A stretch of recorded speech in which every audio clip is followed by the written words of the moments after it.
ouvi quando estava para pegar a Guerra do Canudo. Quem é que vinha cantando? Marcha ordinária, marcha! A polícia do 12 e 31, que é soldados marcham para a morte no carrecolheiro. Um quadro terrível, e depois que passou a guerra, meu pai que tinha uma fazenda aqui perto, me trouxe eu com 4 anos, e ele me levou, eu lá me assombrei, porque o que vi lá foi horrível, não posso lembrar, era o inferno dantesco, quantidade de mais de 2 quilômetros de terra coberto de gente morto, era um quadro terrível. E lembro, o conselheiro era um homem seco, era meio alto, mas nem era grosso, era um homem bonito, cabelo preto, a barba preta. O Antônio Conselheiro era um homem bonito. O modo de seguir Antônio Conselheiro é porque muitos acreditavam que ele era o bom Jesus. Era Jesus que estava ali, não era outro não, era o bom Jesus. Foi por isso é que seguiu. A razão da guerra foi somente o Antônio Conselheiro não querer a República. Falava contra a República, pegava os dinheiros da República e mandava queimar. Impossível, porque nenhum, mesmo que fosse rebelde, não se usaria de nenhum pequeno reduto, porque o avião estava aí para exterminar no mesmo momento. Para muitos melhorou e para muitos piorou, porque quem tinha seus terrenos ficou à toa, ficou sem nada. Para mim, foi pior do que a guerra.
A paisagem é a mesma. As serras, a vegetação rala, hoje o silêncio, a desolação em torno das águas represadas do Vaza Barris. Sob essas águas, adormece um drama impossível de esquecer. Aqui, sob essas águas tranquilas, a 18 metros de profundidade, já submersa a antiga vila de Canudos e o do seu fundador, Antônio Conselheiro. Aqui, sob essas águas, estão submersos os despojos de 5.200 casas. Canudos. Uma cidade, um sonho, um pesadelo, ou simplesmente a luta cega pela independência inviável. A memória de Canudos está confusa, frágil, atormentada. Em torno de Canudos as consciências pesam. Aqui, sob essas águas tranquilas, Milhares e milhares de cadáveres estão afogados. Primeiro olhar sobre os campos do sertão baiano. O chão é o mesmo. A inundação de Canudos pelas águas do açude de Cocorobó não pode encobrir toda a paisagem. O palco da luta está submerso, mas o anfiteatro em torno continua o mesmo. Em tudo, uma obstinada sugestão de morte. Nas raízes e plantas, no pó da terra árida, nos ossos dos animais.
Hoje, uma câmera de cinema procura, entre cruzes e espinhos, levantar informações sobre uma guerra perdida no esquecimento e nas lembranças equívocas.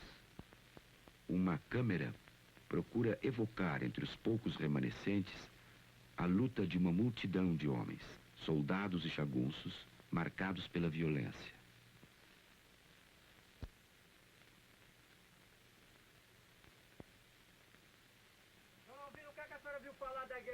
Nadinha dessa vida não sei contar e nem sei dizer. A senhora acha que o conselheiro era santo? Não sei. Santo é Deus e Nossa Senhora não sei. Matéria não pode ser santa. De quem é essa viola que está aí atrás da senhora? Era do meu marido. Essa viola é de quem era? É a herança do pai dele. Isso foi o que ele deixou para a senhora? Tudo isso que tem aí foi o que ele deixou? E era de jogar no mato?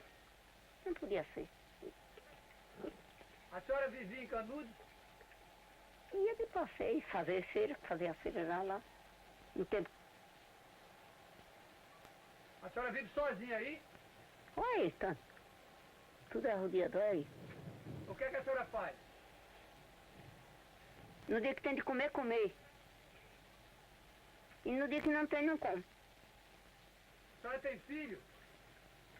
Tive, mas de criação não tem nenhum, só essa roda cair, que é dessa que está em pé, é a mesma nação, é o mesmo filho. Por que a senhora mora aqui no sertão de Canudos? Por quê? Mora aqui. Olha, porque quando cheguei e morava os moradores, era aqui e aqui fiquei morando. A senhora sabe alguma coisa da guerra? Não, senhor, não sei lhe explicar se não, nem bom, nem ruim. A senhora já foi a Monte Santo? Muitas vezes andei. Depois de velho, não. Mas conheço do Monte Santo como aqui. A senhora ia fazer o que lá? A festa. Que tinha festa boa lá. Subia para Santa Cruz, ver tudo. Fez promessa a quem em Monte Santo? Nossa Senhora. Pedindo o quê? Socorro para a pobreza, socorro para nós todos. É só quem vai lá pedir e ela dá. Ainda hoje é só ir e pedir. Assim vai com bom atenção e adquire tudo que Deus quer dar. E pedir a quem tem que dar, que pedir a quem nunca teve, ainda tem, não dá. Hein? Não tá bom? E por que a senhora não vai ao Monte Santo esse ano pedir? Porque assim não mais para ir lá. E cadê subir lá na Santa Cruz? E eu sei que não subo mais. Porque as pernas não dão. E assim, o que eu vou ver? As pernas não dão mais. Eu para ir capo de trás, a cavalo, a animal, nas costas dos outros, pegado pelos braços dos outros, não vou não. Dona Francisca, Pronto. conte as suas lembranças da guerra. Eu era menina, não me lembro da guerra. Sei que andei muito e gostei muito de ver, que era uma boniteza bem pra eu era menina, não me lembro. Conte quando a senhora estava varrendo. Quando eu estava barrando que a força apontou, eu aí me pus em pé com a vassoura na mão. Aí, força, deu cabeça que eu cuidasse. Mas eu dei com o dedo com que não cuidava. Aí foi tanto que a força chegou. Aí, a estrada, eu digo, a estrada eu boto a estrada. A boniteza, as Maria, misericórdia. Aí quando eu reuniram que agora aí mandaram tocar os instrumentos para poder viajar. Quando tocaram a música, a coisa mais delicada do mundo. Seguiram. Mas tocando, a coisa mais bonita do mundo era aquela boniteza. Dava para a gente chorar sem dizer a boniteza. Quando eles chegaram no canudo, soltaram as bombas, daí embaixo do canudo. Como é que o senhor se chama?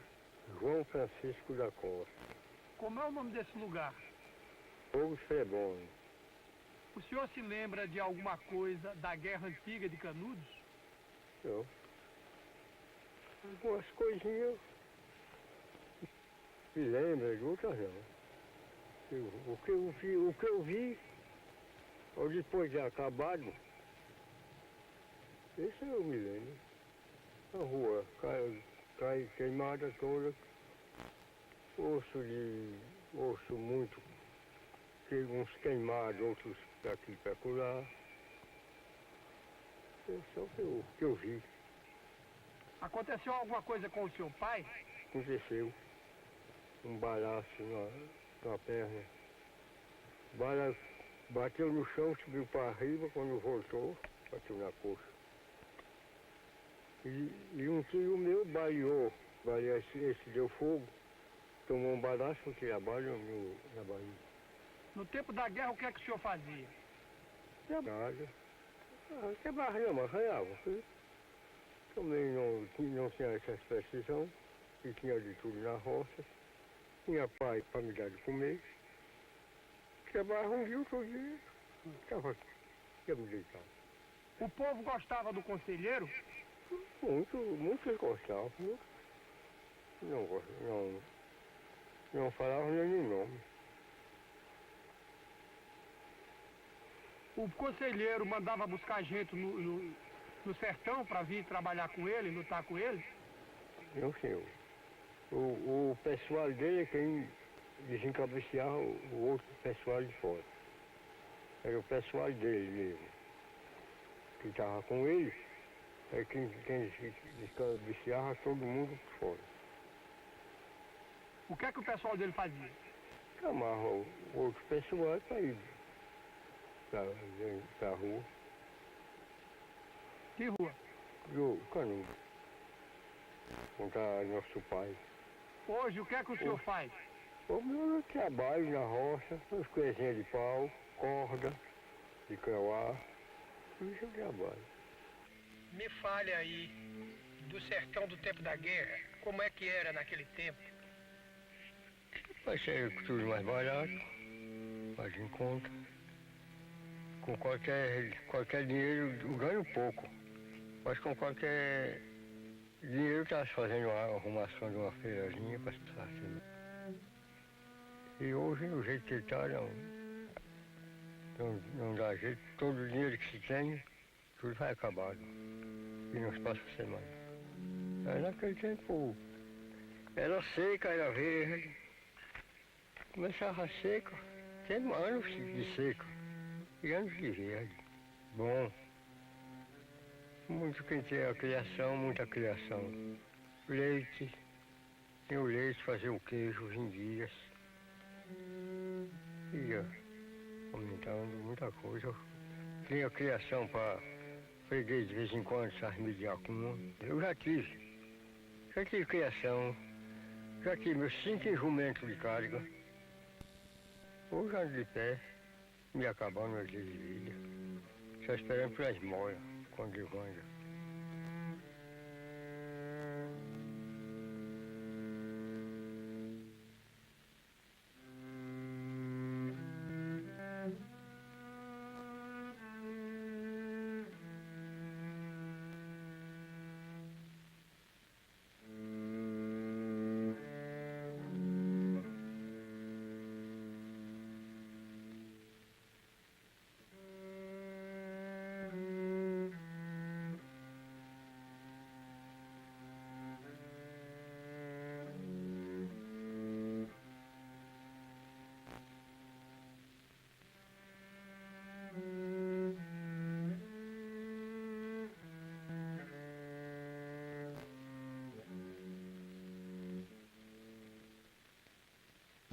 Eu entrei no combate, chamado do delegado de Monte Santo, José Esteves de Abreu, que me chamou para arranjar 10 burros de cangaia e sela. E então se arranjou-se 9 e se tocou-se para Monte Santo. E de lá, viu, receber o comboio. Então se Febrônio disse que menor não ia. Meu irmão disse que não, que eu passava perto de onde eu morava e quando chegasse eu dizia, viu, e deveria ir para casa. Então chegamos nos acampamentos, eu procurava pau para armar redes oficiais, cavava buraco para assar carne. O tenente Flores disse que se responsabilizava e iria comigo. Como é que foi o combate da Lagoa de Sangue? O combate da Lagoa do Sangue foi na hora de se viajar, os sentinelas perdidos, se viu o tiro e o sentinela correu de lá para cá, o segundo atirou, o terceiro atirou e via 2 jagunços enrabados no sentinela. Um com a foice e outro com o machado. Quando entra no quadro, eles enfiaram eles para fora. E Febrônio gritou, não tira enquanto não recebe tiro dos inimigos. Nesse meio tempo eles chegaram e dispararam as armas. E Febrônio gritou, quadrado, 3, um deitado, um de joelho e outro em pé. Cerra o fogo, cerra o fogo. E aí cerrou o fogo e só se viu os tebeços. De vez em quando a caixa batia, a corneta dava sinal, mas para mim eu não compreendia nada daquilo. Pois bem, cerra o fogo, cerra o fogo. Nesse meio tempo, veio passando Febrônio por o meio, e já saiu com os óculos de alcança, foi lá, foi cá, e voltou e gritou, cerra o fogo, cerra o fogo. Aí só se viu os temeços. Nesse meio tempo, eles cercaram de todo lado. Ele gritou, quadrado feito, 3 linhas de fogo atirando, como eu já declarei. E cerra o fogo, cerra o fogo. Cerra depois do fogo cerrado, ele passou e foi, voltou, e quando voltou disse em vozes brandas, dispara o fogo, para o fogo, para o fogo. É que está a miséria. Um se levantava do meio dos mortos, corria, viu, são sem nada, eles atiravam e matavam. Outros de joelho, baleados, com as mãos postas, pedindo para não matar. Eles balam no ouvido, viu? E assim foi até acabar. Depois de tudo isto, liquidado, viu, Febrônio deu ordem para ir viajar, para ir beberem água. Os soldados foram beber água. Quando chegaram lá, acharam a lagoa completa de sangue dos jagunços que corriam baleados e morriam dentro. Aí voltamos sem beber. Voltou-se para cá e ele reuniu os oficiais e disse que ali tinha vindo aquele pessoal, calculasse quanto não tinha ficado dentro de Canudos. E trataram de volta. Então mandou botar em filha os mortos para contar. Depois de contado, deu 96 mortos e 10 soldados. Foi o que aconteceu na Lagoa do Cipó, que hoje é Lagoa do Sangue. Aquela serra era a estrada para Canudo. Os jagunços construíram uma trincheira de mármore e esperaram a tropa do sultão de Menezes, e aqui houve um combate nessa malhada, aonde morreu aí alguns jagunços e soldados e deram grande prejuízo no criatório do fazendeiro, que era gado e criação. E aqui ainda se encontra casca de bala, ferro velho e a trincheira demolida ali na serra. Eu me chamo José Ala, sou filho de lavrador e nasci nessa região de Euclides da Cunha, antigo Cumbe, e conheci apenas a chegada do povo do Conselheiro, acompanhando ele, que vinham atacado lá do litoral, da fazenda dos Barões, procurando se refugiar pelo Monte Santo, Chorrochó, e para cumprir a sua promessa de construir as 30 igrejas que tinha prometido.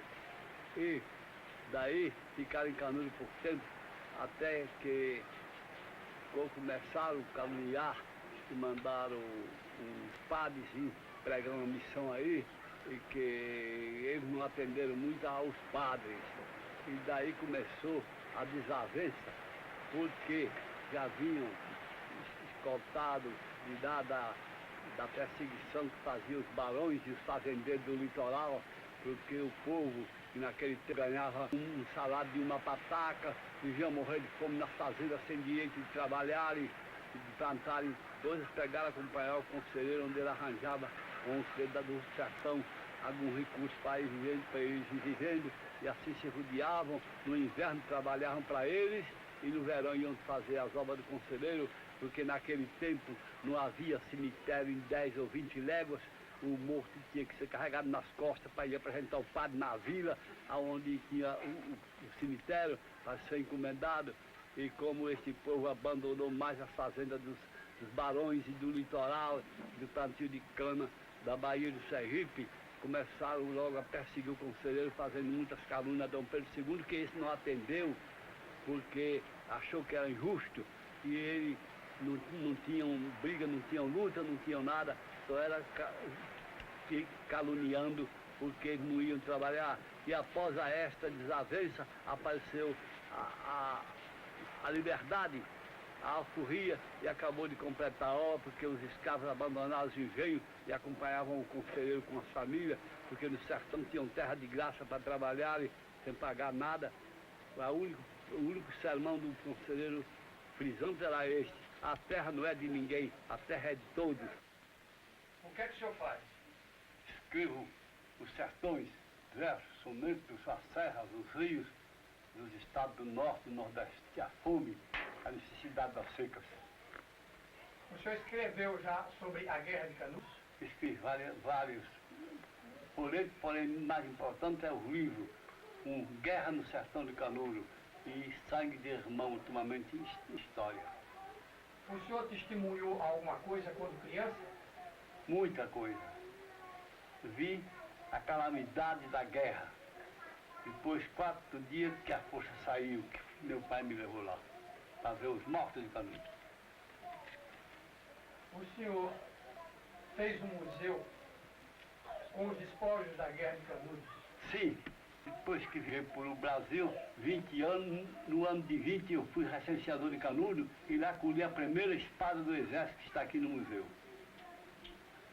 E daí, quando viajei, tive a ideia de ver tanto museu por esses estados que andei e lembrei de imortalizar os mortos de Canudos, que era uma necessidade abandonada pelo povo da terra, que não ligavam de forma alguma.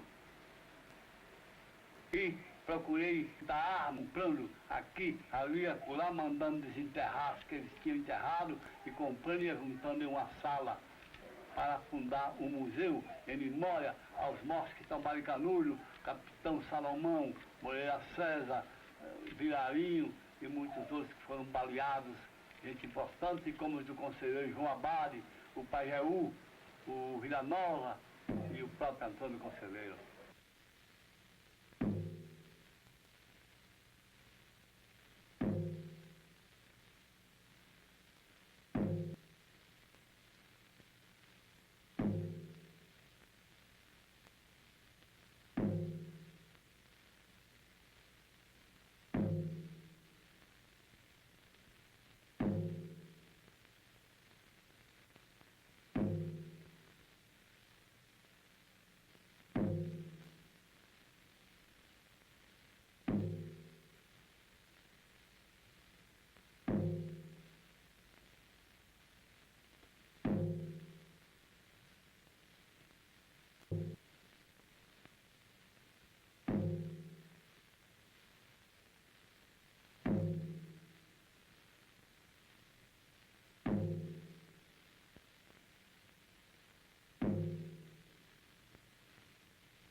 As águas represadas do Vaza Barris estão serenas.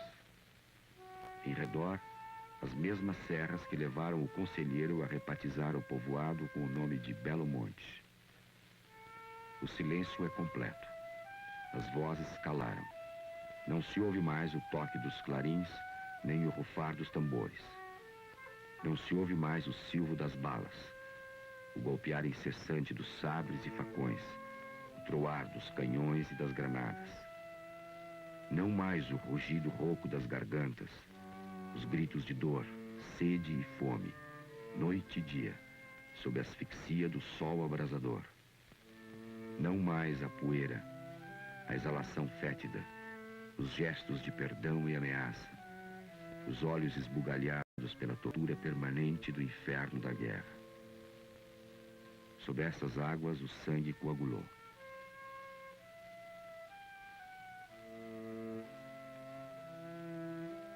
Hoje, sob a mesma luz, percorremos lentamente a paisagem esquecida. Uma estranha vegetação recobriu a terra macerada. Escombros e ruínas lembram uma tentativa de humanidade que não nasceu nem murchou. Velhas casas fazem recordar um projeto desesperado de organização humana que não foi permitido evoluir.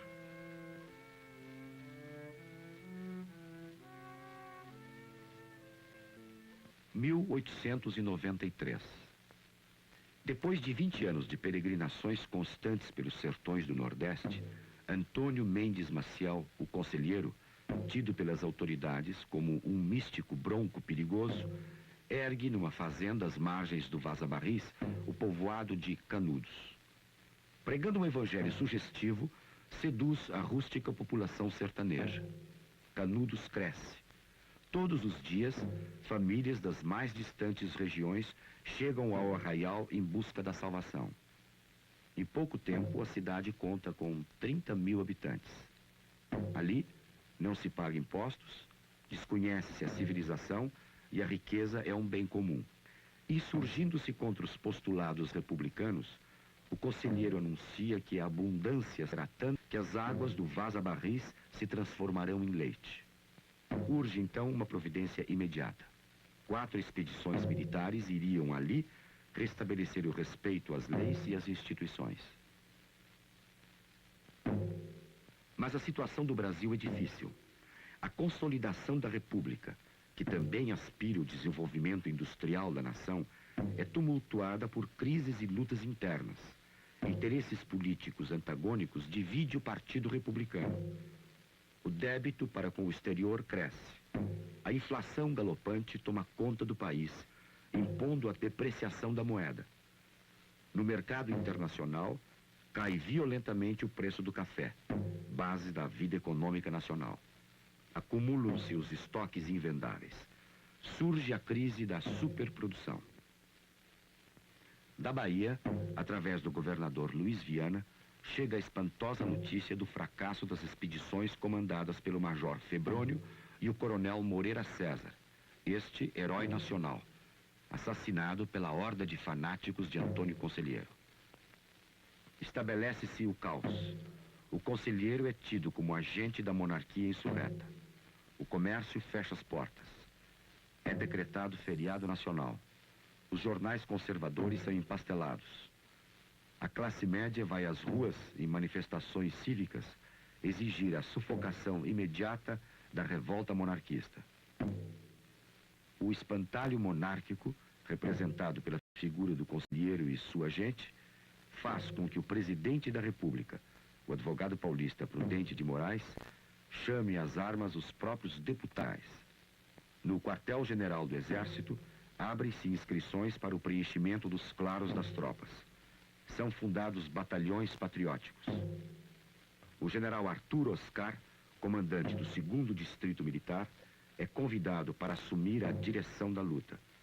Tropas do Rio Grande do Sul, Paraíba, Ceará, Pernambuco, Pará, Piauí, Maranhão, Sergipe, da capital federal, Amazonas e São Paulo convergem para a Bahia. Em Canudos, a sorte da República está em jogo.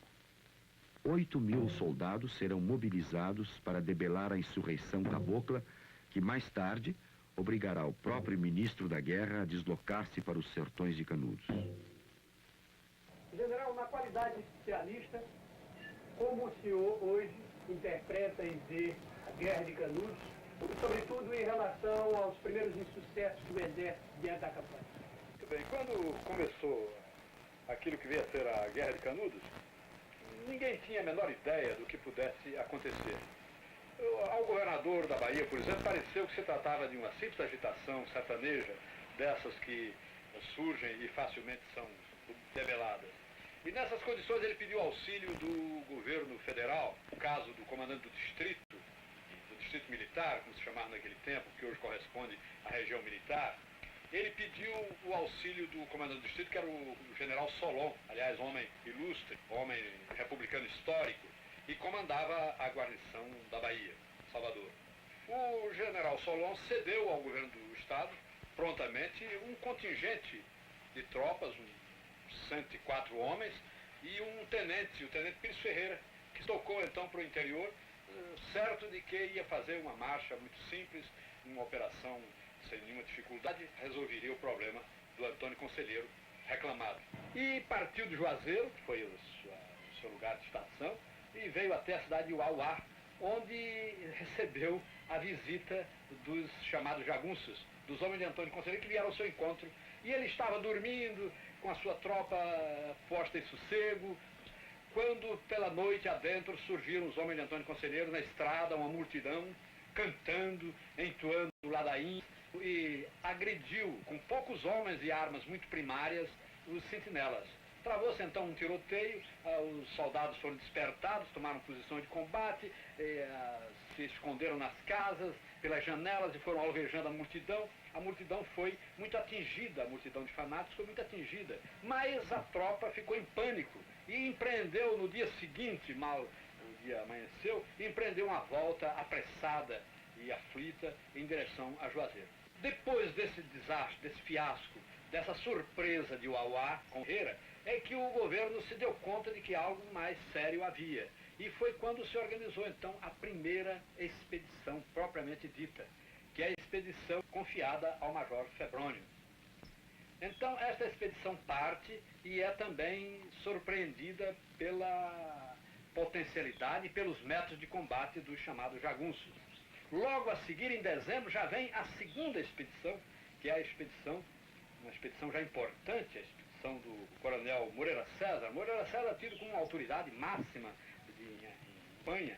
Ele havia sido um vitorioso, implacável na Revolução Federalista no Sul, sobretudo em Santa Catarina. Mas o que faz Moreira César? cheio de confiança em si próprio, ele se lança no sertão inteiramente despreparado para aquilo que ia ser enfrentado. Aí que começa o problema propriamente da inadequação.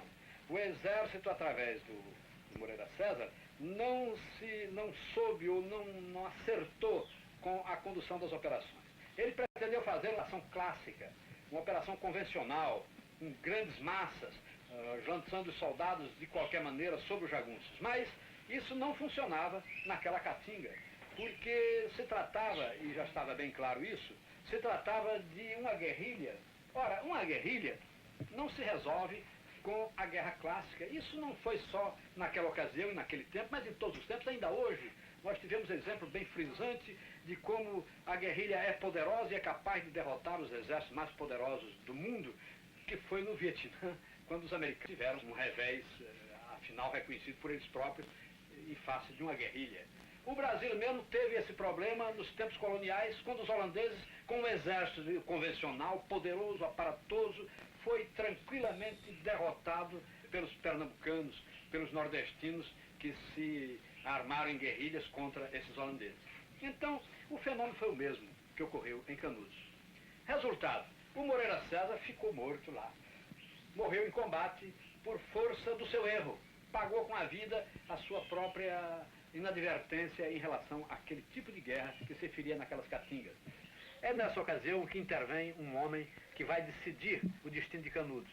É o ministro da Guerra, o Marechal Machado Bittencourt. Ele compreende que era preciso organizar a logística da campanha. E, pessoalmente, se transfere para o Teatro da Luta, na Bahia, e começa a trabalhar a organização do que se chama a logística. E foi isso que aconteceu. O Marechal Bittencourt organizou os abastecimentos, metodicamente, criou uma base de operações, e, a partir daí, o cerco de Canudos se pôde fazer com rigor, e o assalto ao Arraial de Canudos também se fez de uma forma impiedosa até a sua destruição.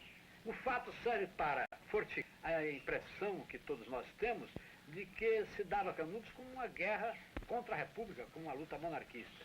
Isso também contribui para aquele ambiente de regozijo geral no momento em que Canudos é esmagado. Mas, no fundo, do ponto de vista militar, foi tão somente uma luta de guerrilheiros, para quem a vida tinha pouca importância e que conheciam muito bem aquela região e dispunham de armas, embora disponham de armas muito precárias, dispunham de um ânimo invencível. E foi esse ânimo invencível e o conhecimento da terra em que lutavam que lhes deu, por muito tempo e de uma forma bastante apreensiva para o governo, lhes deu a impressão de uma tropa poderosa. Nada disso. Eles eram frágeis, eles estavam mal armados e o que tiveram a seu favor foi o conhecimento da terra e o ânimo extraordinário de luta com que se portaram até o fim. Tanto que Euclides da Cunha menciona, Canudos não foi derrotada, Canudos não foi vencida, foi destruída, Canudos foi extinta, foi exterminada. De várias partes do país, as tropas recém-chegadas a Salvador partem imediatamente para Queimadas, início do sertão baiano. A 5 de abril de 1897, o general Arthur Oscar organiza militarmente a 4ª expedição, reunindo unidades do Exército e da Polícia com tropa, infantaria, cavalaria e artilharia. 4.000 soldados formam 2 colunas. A primeira segue pela vila de Monte Santo, mais tarde quartel-general das forças. A segunda atravessa o estado de Sergipe até Jeremoabo, nas vizinhanças de Canudos. Posteriormente, ambas irão atacar maciçamente o reduto dos fanáticos. Mas antes é preciso organizar os serviços de retaguarda, vestir, municiar, instruir os soldados. Apesar do apoio econômico do governo, tanto em Queimadas quanto em Monte Santo, os recursos são escassos. É preciso saber vencer. O país inteiro vive dos acontecimentos da guerra. Mas Canudos não está de braços cruzados. Os homens do conselheiro aperfeiçoam suas fortificações e tocaias. As armas, forjadas com as próprias mãos, ajuntam-se grande número de munição e carabinas tomadas da expedição Moreira César. Gente de toda parte continua se agregando às hostes do conselheiro. O povoado se organiza para aquilo que viria a ser a última e definitiva resistência. As diversas expedições que foram enviadas contra Antônio Conselheiro em Canudos, no interior da Bahia, essas diversas expedições, confiadas a militares ilustres, homens que haviam se batido no Paraguai com, vamos dizer, bravura e mais ainda com profundo conhecimento da tática militar, não poderia ter absolutamente em face da concepção que tinham aqueles chefes, que para lá foram, de que ali iriam encontrar um campo tão propício para o desenvolvimento daquela tática militar tradicional. Ali havia a macega, ali havia, como disse a topografia, toda ela acidentada e muito acidentada. O clima e mais ainda o afinco, a decisão do sertanejo em defender aquele arraial, que era o Arraial do Bom Jesus, dentro do fanatismo não só nato no sertanejo, como também transmitido por Antônio Conselheiro. Os chefes militares que fracassaram, então vamos rememorá-los, encontraram na autoridade superior, que é a do ministro da Guerra, o Marechal Bittencourt, então a decisão de mandar para lá grande força militar. E essa força militar foi confiada ao general Arthur Oscar de Andrade Guimarães. Ele teve para coadjuvá-lo no comando dessa tropa 2 outros generais, o general Cláudio do Amaral Savagé e o general João da Silva Barbosa. O general Savagé, como podem ver nesse croquis que foi tirado do local, não concordou inicialmente com as disposições táticas que haviam sido adotadas pelo comandante-chefe. Respeitosamente, ele ponderou que todas as outras expedições que haviam se desenvolvido por Monte Santo fracassaram, porquanto o sertanejo não fazia aquela campanha de campo aberto como das coxilhas do Rio Grande do Sul, a que Arthur Oscar estava acostumado. Arthur Oscar, aliás, o general Savagé, procurou, desenvolvendo, através do vaza-barris pela margem esquerda, envolver o Arraial do Bom Jesus. E isso foi o que ocorreu. Enquanto o general Arthur Oscar vem pela forma tradicional, como todos vieram pela frente, para atacar o arraial que aqui se encontrava, Savagé vem por outra margem do vaza-barris. Então aqui ele envolveu o arraial, envolveu para depois fosse ferido. O general Savagé conseguiu assegurar a vitória que deu finalmente às forças federais não somente exterminar com aquela rebelião, mas também acabar de uma vez com aquele conflito entre irmãos. Ficou a lição na história, uma lição que serve para nós até hoje, que acima dos interesses personalistas deve estar sempre os interesses mais altos, que são os interesses da pátria. Durante um ano, o povo do Conselheiro resistiu 4 expedições militares. A cada dia os combates iam se tornando mais sangrentos. Corpo a corpo, face a face, entre golpes de facão e sabre, soldados e jagunços sucumbiam num banho de sangue sem precedentes na história das guerras nacionais. Os lutadores se atracavam ferozmente, não havia dó nem piedade. Adotando um estilo desconcertante, feito de movimentos rápidos e ataques inesperados, os sertanejos lutavam tenazmente, levando desespero e aflição às tropas oficiais. Mas, gradativamente, com a chegada do ministro da Guerra ao palco da campanha, general Machado Bittencourt, as forças do governo foram fechando o cerco. Trazendo um reforço de 3.000 homens, o ministro da Guerra estabelece, afinal, em Monte Santo, um eficiente sistema de abastecimento que muda de imediato o panorama da luta. O resultado não se faz esperar. Isolada, num círculo de fome e sede, fustigada pela fuzilaria e pelos canhões, Canudos foi conquistada palmo a palmo. O combate tinha seus dias contados. A resistência era absurda. A ferro e fogo, parte do arraial cai nas mãos das tropas do exército. Com a morte do conselheiro a 22 de setembro, a guerra chega praticamente ao fim.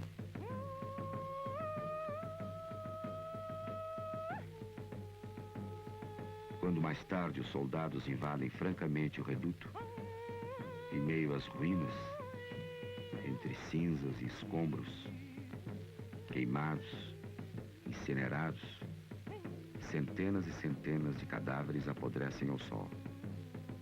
Muitos ainda descarnados em gestos de espanto e ameaça. Do que outrora fora o povoado considerado invencível, do que se tinha anteriormente como inexpugnável, restava algumas paredes, logo destruídas são do fogo e das explosões.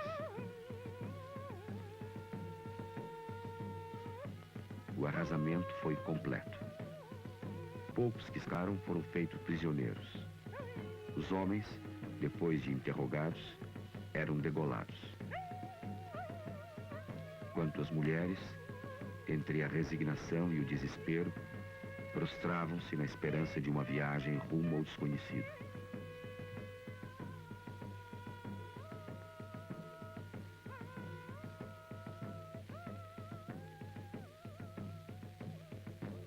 E as crianças, as dotadas de melhor sorte, eram consideradas relíquias de guerra e levadas com os vitoriosos.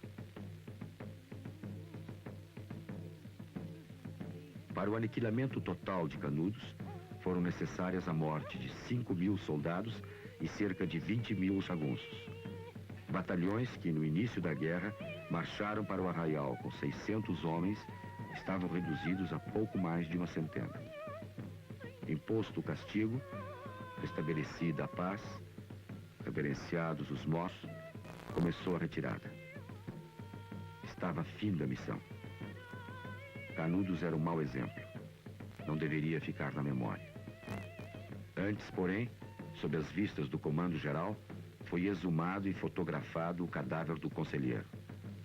Sua cabeça foi cortada e levada para a capital como objeto de estudos. O resto do corpo, em Volta, foi novamente sepultado.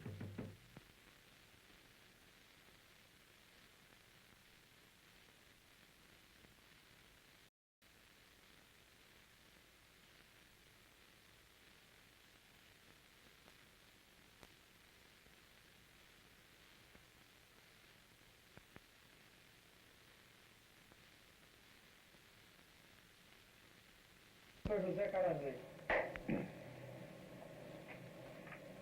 Professor, hoje, como estudioso do assunto, passados tantos tempos, como o senhor vê a Guerra de Canudos e a figura de Antônio Conselheiro? Creio que há necessidade de uma revisão histórica da figura do conselheiro.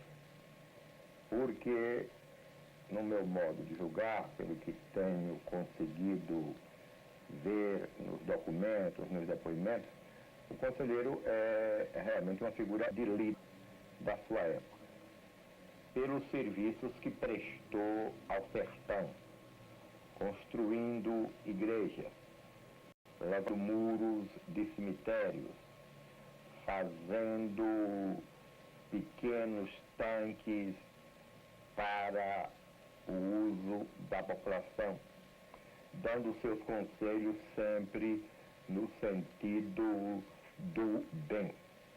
Uma figura extraordinariamente humana, que conseguiu dar um número imenso de sertanejos. Todos recordam a figura do conselheiro como a de um homem bom, que só pregava o bem.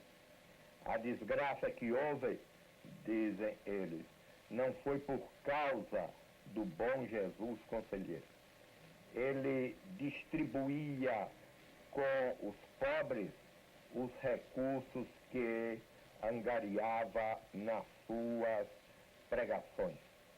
Conversava com os seus adeptos com a voz muito mansa, muito suave, a todos chamando meu irmão.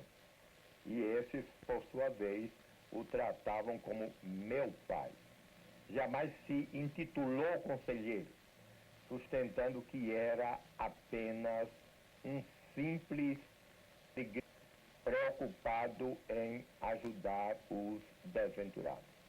É por isso que eu acho que a sua figura humana alcançou tanto prestígio no seio das populações do Nordeste baiano.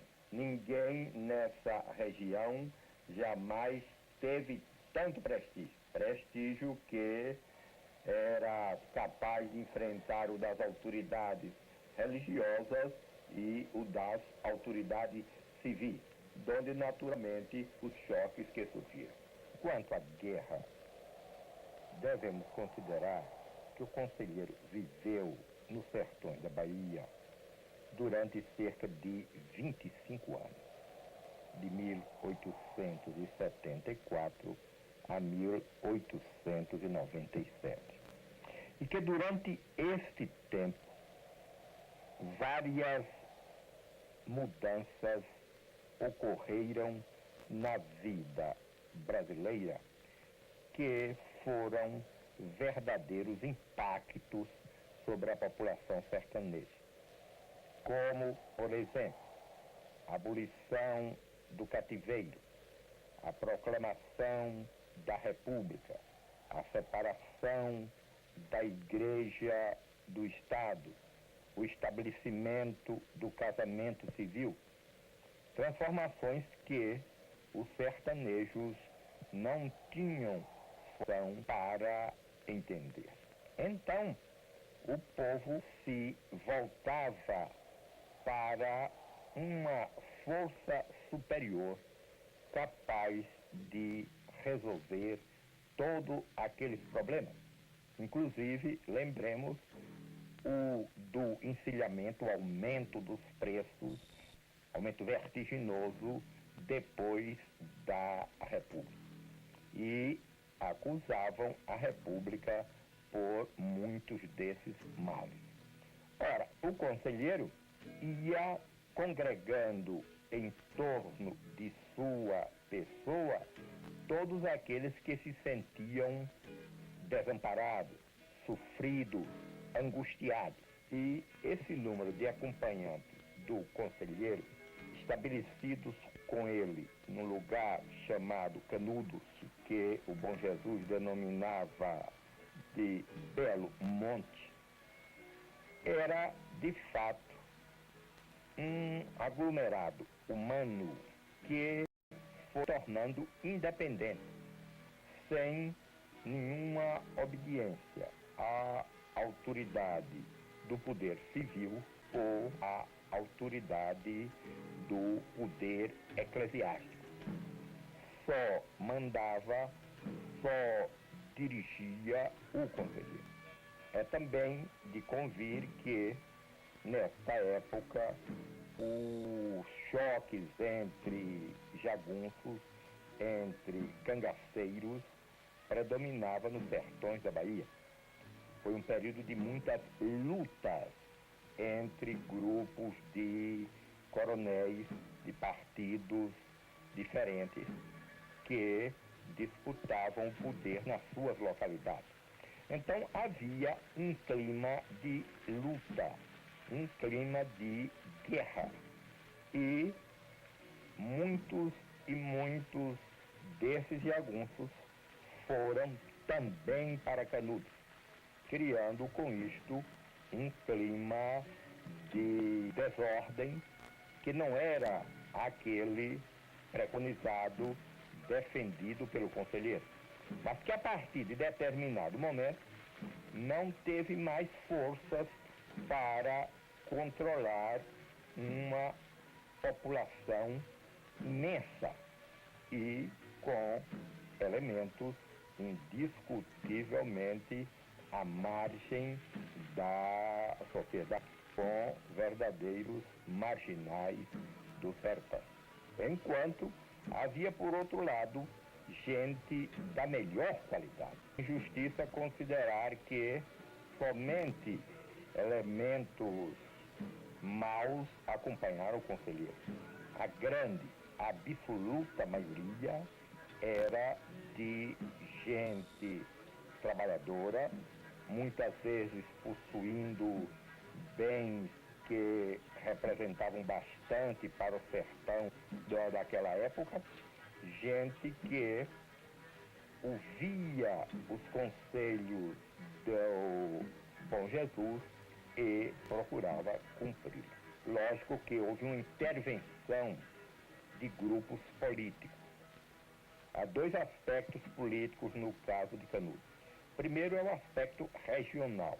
Os inimigos de Louisiana, governador do estado, apontando-o como responsável pelo desenvolvimento de Canudos, que ele queria ver crescer para se tornar um centro de combate aos seus adversários políticos. Por outro lado, na área federal, com os florianistas exaltados, saudosistas, que haviam perdido o seu líder Floriano e rezavam Prudente de Moraes pelo que estava acontecendo nos sertões, onde se imaginava, de modo absolutamente inverídico, que o conselheiro mantinha ligações com um grupo da monarquia. É hoje fato incontestável, indiscutível, não ter havido jamais, em momento algum, ligação entre Canudos e a monarquia. Canudos era um grupo humano que cresceu demasiadamente e se tornou perigoso para a sobrevivência do poder naquela região. Hoje o sol torna a brilhar sobre as águas represadas do Vaza Barris. O silêncio é profundo. Reina uma ordem inalterável. Nada nos leva a acreditar que sob essas águas tranquilas adormece um sonho repleto de ameaças. Nada nos leva a crer que 25.000 mortos assombram essa paisagem. Pois a guerra acabou e com ela os atos de ousadia e coragem.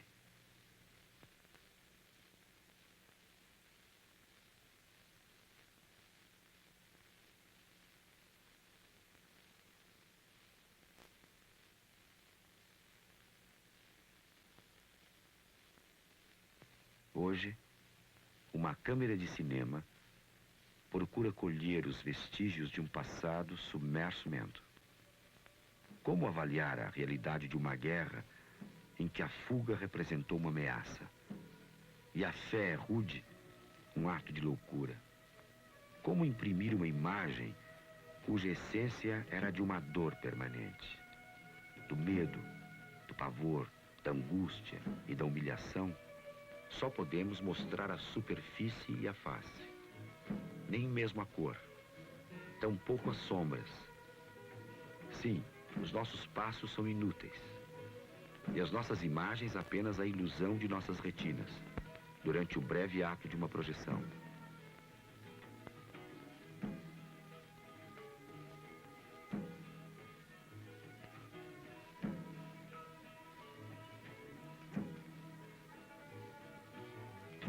De Canudos nada mais resta, além de lembranças desagradáveis, fomentadas para que as memórias permaneçam vivas, sem temor, contra os equívocos e as suposições. De Canudos nada mais resta. Talvez apenas fragilmente, entre as nuvens sombrias do anoitecer, a perspectiva de uma esperança. A esperança de que, em meio ao isolamento e à desolação, surja a verdadeira e única paz, contrária à dor, à pobreza e ao luto. Fé, compreensão e justiça.